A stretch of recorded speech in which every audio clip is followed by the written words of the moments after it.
Alors aujourd'hui nous allons voir comment réaliser cette assise de meubles ou de banc. Donc avec de la mousse et une fermeture en velcro avec un pan totalement libre comme ça pour avoir plus de facilité à rentrer la mousse à l'intérieur. Mon coussin sera sur cette assise là. En fait j'ai pris deux meubles casse comme ils font beaucoup maintenant et donc un vertical, un horizontal, ce qui m'habille un petit peu mon entrée parce qu'elle n'est pas très grande. Mon mari s'est amusé à tout repeindre pendant ses vacances, donc maintenant que nous avons une belle entrée, et ben je vais faire un petit coussin parce que l'assise en fait n'est pas très haute si on la laisse comme ça. Alors donc pour commencer il faut prendre la longueur par la largeur du dessus du meuble pour après faire votre croquis. Voici mon croquis. Mon meuble fait 29 cm de largeur sur 63 de longueur et je vais avoir une épaisseur de 10 cm parce que j'ai acheté une mousse de 10 cm, la voici, sur internet. Voilà. Donc ça va nous faire une belle assise pour pouvoir se poser pour mettre et défaire nos chaussures. Et là donc j'ai préparé mon schéma. Donc le dessus de la mousse ici. Là ça va être le côté latéral. Toujours le côté latéral mais les petits morceaux. Et là c'est le dessous donc de la mousse. Je vais faire une fermeture à scratch qui va être comme ça. Hop, hop, hop. Et donc sur ce côté là il y en aura une ici et une là après.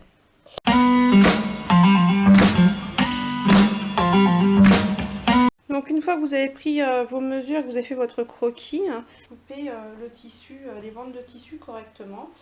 Donc là j'ai ma longueur du dessus, mes deux longueurs latérales, et là j'ai mes deux longueurs pour le dessous du siège, et là les côtés. Et il vous faudra aussi donc du velcro. Moi j'ai des rouleaux de velcro que je m'étais procuré au même endroit que j'ai acheté la mousse, donc sur internet. Le site c'est la boutique du tapissier. Si il y en a que ça intéresse. Alors pour commencer, on va faire le plus facile. On va assembler donc le dessus avec les bords latéraux, les grands côtés. Alors moi je me suis fait des marges de couture incluses à la découpe du tissu, donc à 1 cm du bord. Ce qui fait que je pose mon tissu bord contre bord. Voilà, et ça me suffit, j'ai plus besoin de penser à autre chose. Donc première chose à faire, assembler les tissus endroit contre endroit et épingler pour pas que ça bouge. Et vous assemblez le deuxième tout de suite, comme ça vous allez les coudre l'un à la suite de l'autre. Bon, alors une fois que vous avez assemblé vos deux côtés, vous pouvez commencer à faire vos réglages. Moi je prends le pied presseur de base, je laisse mon aiguille au milieu. Tension du fil, les deux morceaux de coton ensemble ne sont pas super épais, donc je vais la garder en automatique. Je vais faire un point de 1,5 et je vais faire un point droit, donc en A. Et j'oublie pas, donc j'utilise mon petit guide de couture. Donc j'ai fait mes marges à, je vous disais, à 1 cm. Je trouve cet outil vraiment génial. Donc je le positionne et j'ai plus qu'à longer en fait, à faire suivre mon tissu le long du guide tranquillement. Allez hop, on commence par un petit point arrière. Et vous faites vos deux côtés comme ça. Alors voilà, maintenant qu'on a fait nos coutures du côté, vous voyez, ça fait quelque chose de propre et de droit. Ça va faire plus structuré que si on n'avait pas fait de couture. On va commencer à faire les petits côtés. On va faire pareil, donc les assembler et les coudre.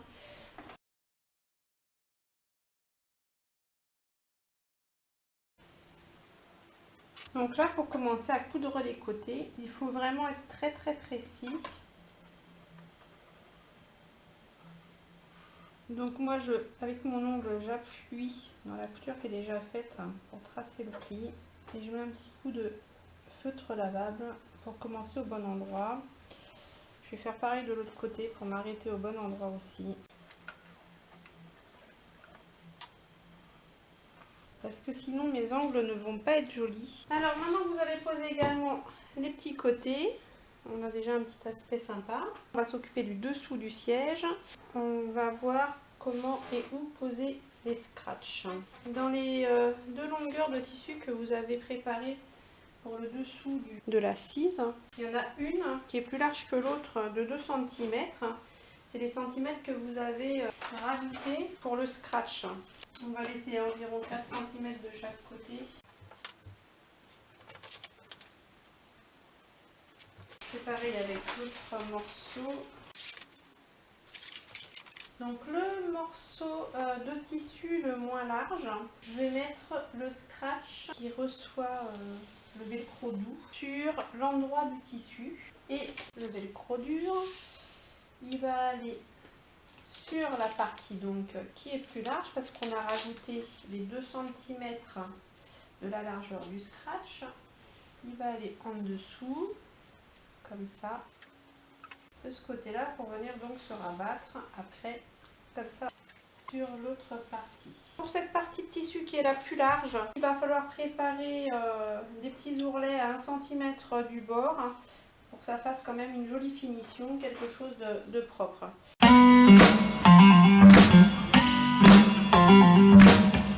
va placer le velcro sur la partie la moins large. Donc exceptionnellement, j'ai préparé, je l'ai mis du côté de l'endroit du tissu parce que on va venir recouvrir avec le velcro, donc à 4 cm de chaque côté comme on avait dit, et du coup ça ne se verra pas. Alors là, j'ai un petit peu triché sur les côtés, c'est à dire que ici j'ai laissé en simple, le tissu ici en simple, voilà, et là je l'ai remis en double puisque ça sera une partie apparente, qu'il n'y aura pas de velcro dessus. Donc on va venir positionner donc le velcro au bord, bien tendre entre le tissu et le velcro à chaque fois. Bon alors moi pour coudre les velcro, j'aime bien utiliser le pied à ourlet. Alors je le règle de façon à ce que mon velcro soit le long du guide. Je abaisse mon aiguille pour voir si je vais arriver bien au bord du scratch. Donc je vais commencer au tout début de mon tissu, étant donné que là il n'est pas cousu.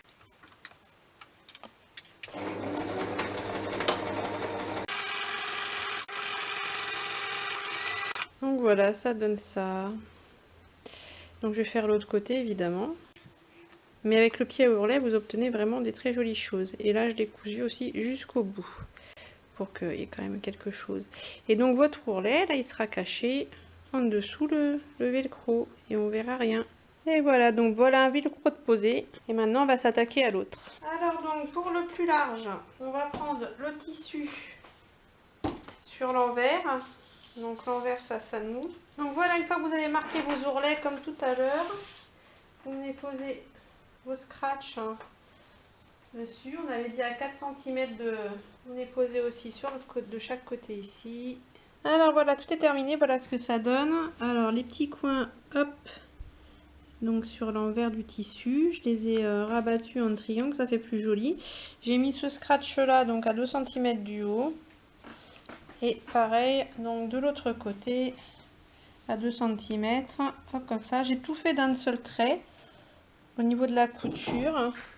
Ce qui donne quelque chose sur l'endroit, voilà, d'assez homogène. Il n'y a pas de point d'arrêt. Donc voilà, bon maintenant on repasse encore à l'assemblage du reste des pièces. Ces pièces là, toujours endroit contre endroit. Je vais les mettre comme ça avec ce côté là ici. Et ça c'était l'endroit. Donc vous mettez des petites épingles, vous assemblez, vous cousez au point droit. Donc là maintenant on va s'occuper des côtés ici, sauf qu'on a un petit souci, il y a un côté où il va y avoir une partie en scratch et l'autre qui va être cousu. Donc on va déjà faire les rentrées d'ourlet de 1 cm sur tout le long ici. Maintenant que j'ai fait mes petits ourlets sur mes côtés là, alors on met à plat la housse et on la met en droit vers nous et on va assembler donc la partie où il y a un scratch uniquement sur la longueur et pas sur la largeur des bords. Et alors on va assembler donc ce morceau là avec le côté ici, donc toujours endroit contre endroit. Donc une fois que vous avez assemblé vos morceaux, passez en machine. Alors pour mon côté là, pour assembler à nouveau ces pièces là ensemble, sur mon schéma j'avais mis 2 cm de plus parce que j'ai une partie, une moitié où je mets un scratch et une moitié où je n'ai rien du tout. Bah là ça se complique un petit peu parce que en fait je dois bien assembler la pièce sur une hauteur ici qui fasse bien 10 cm. Donc du coup je replie mon tissu et du coup voilà, je m'aligne bien sur les 10 cm ici le long de ma couture et je vais tracer un trait à peu près jusqu'à la moitié. Et du coup je vais venir assembler toujours endroit contre endroit ici mes parties pour les assembler correctement. Après vous épinglez et puis vous passez en machine comme d'hab. Alors maintenant que vous avez cousu la partie ici du côté, donc pour respecter toujours les 10 cm de là à là, donc on va assembler ici le reste du côté, enfin juste là pour le structurer. Celui-là il n'y aura rien du tout, donc c'est comme l'autre côté, hein, endroit contre endroit. Voilà, vous épinglez et vous cousez à 1 cm du bord. Donc alors une fois que vous avez cousu vos petits côtés, juste le côté là, et que vous n'avez pas été jusqu'au bout, vous avez juste fait les 10 cm nécessaires, là il vous reste à peu près 2 cm pour mettre le scratch. Pour pouvoir mettre le scratch, on va déjà les coller l'un sur l'autre. Après on va refermer et attacher donc notre tissu. Et après on va faire des marques pour voir où le placer. Donc une fois que le scratch il est positionné, vous en profitez avec votre feutre. Vous faites des petites marques pour savoir jusqu'où il faut coudre. Vous regardez les traces que vous avez faites et vous allez venir coudre le scratch par rapport aux marques que vous avez faites. Et voilà, après ça sera terminé. Donc on se retrouve pour le final. Alors voilà, j'ai fini de coudre mes petits côtés avec les scratchs ici. J'ai fait aussi quand même un petit surfilage partout à l'intérieur pour que ce soit plus propre et puis que ça évite de s'effilocher la vache. Et maintenant on va pouvoir enfiler la bête.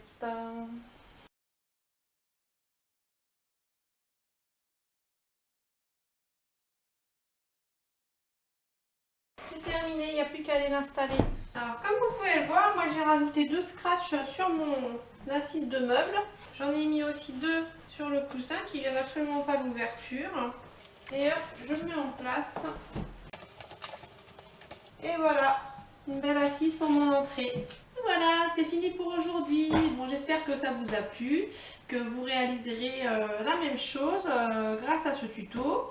Et surtout, n'hésitez pas, laissez-moi vos commentaires, vos plus 1, vos j'aime, comme d'habitude.